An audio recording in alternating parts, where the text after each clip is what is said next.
see inside the valves, there's a bunch of gunk built up.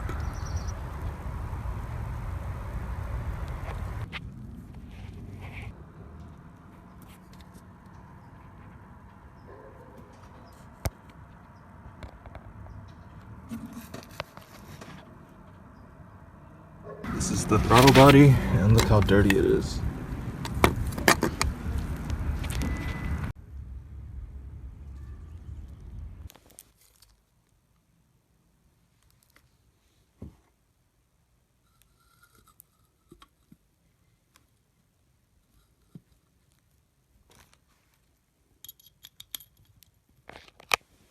It's been a few weeks since I installed this catch cannon, and this is the first time I'm going to open it to see what's inside. What I don't like about this design is that I have to loosen these in order to get to these 4 screws in order to get this off, and in order to empty it. There is a drain plug there, but I might end up just cutting the zip tie, loosening that, and dumping it out. So let's look inside here. I also noticed that this thing, I think this is pretty restrictive, so I might take it off.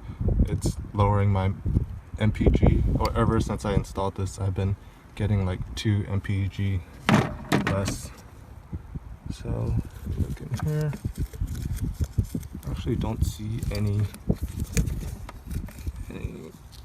there's not much moisture in here, so I don't know if it's actually doing its job.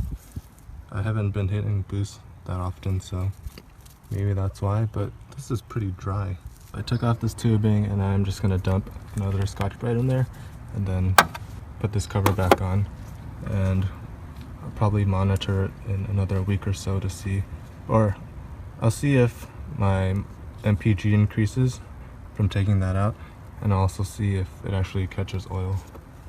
It has been about 2 to 3 weeks since I've installed this oil catch can, and I just decided to check the inside, and this is all the moisture and gunk that has been coming out of the PCV. So I'm going to toss the stuff in and put it back on. This is the valve port adapter.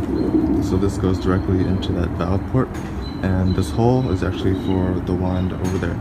So starting with this, it is attached to a shop vac, and that completes the setup. On this side, we have the wand, we have an air compressor that supplies air to the gun, and this portable media hopper thing supplies the walnuts to that gun as well. We would push this lever with the shot vac on, and it would spray the walnut media. So you would hold it for, I think, maybe 30 seconds, and then you would move it left and right, up and down, and in and outwards.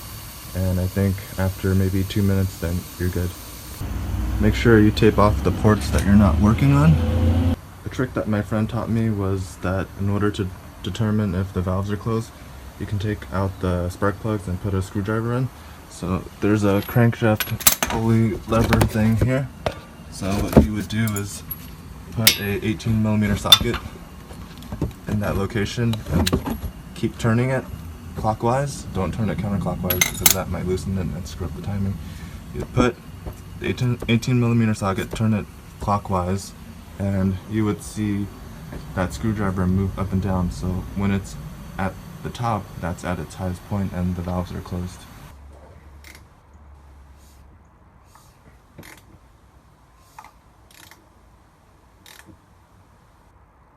It appears that the 2 outer ones are in pairs and the 2 inner ones are in pairs.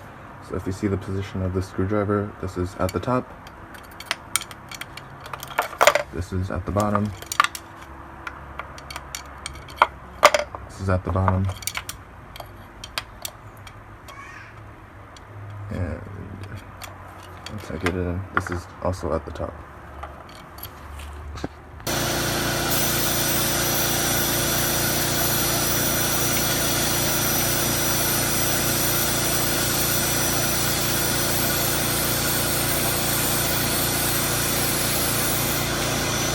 I found that the vacuum attachment doesn't always suck up the media, so I have this blower, and I just blow all of the media out while holding the shop vac over here to pick up the excess, and it seems to be working well.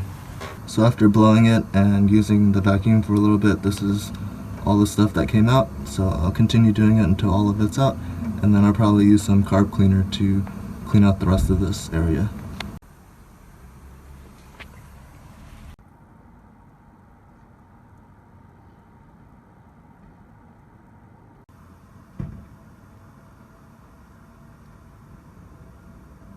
This is the one furthest to the left on the driver's side. This is after the first pass. You can still see some gunk at the end. This is after the third pass. Now I'm going to spray some carb cleaner and let it soak for a little bit. And then I'll use a lint-free cloth to dry it out.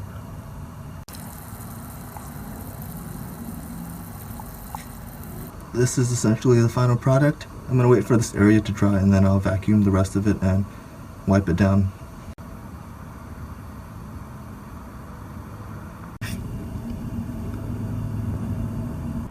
I didn't have a chance to record the other two intake ports because I was working on it this morning with a buddy before going to visit my grandma at the cemetery. So I was in a pretty big rush. I still had a few grains of walnut media inside the ports, and I was told that it's okay because when you start the car it'll burn it off. I put everything together and I started the car and there's a ton of smoke coming out the back. I actually had to start the car like 5 or 6 times before it actually idled properly, and also held on to the gas. So if you're doing this and it doesn't start up the first time, just try it again.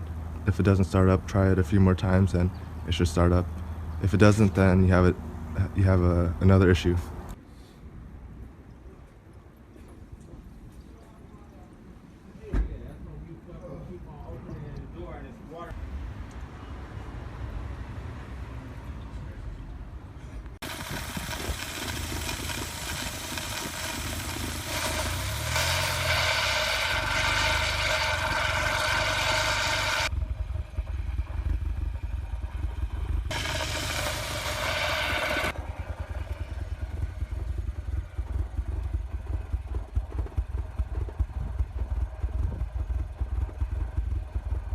I've let the car sit for about 15 minutes and I'm going to start it up again and drive it around.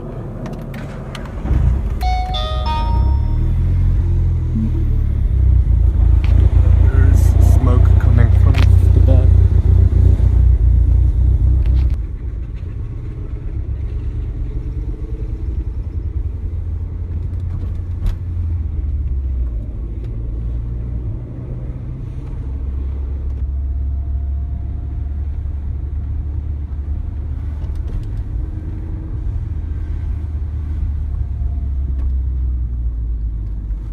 There's a ton of smoke coming from the back. I'm just gonna drive it around the neighborhood until most of it's gone. Not sure how long it's gonna take. Did around 8 or 9 laps around the neighborhood, and it's been around 6 to 7 minutes, and there's no more smoke coming out of my exhaust, so I think this is good. There was a time when I stopped the car, and even though the car was off, the engine was still running, so I guess if you guys have that issue, then that's pretty normal. I just had the car in neutral and let it die by itself.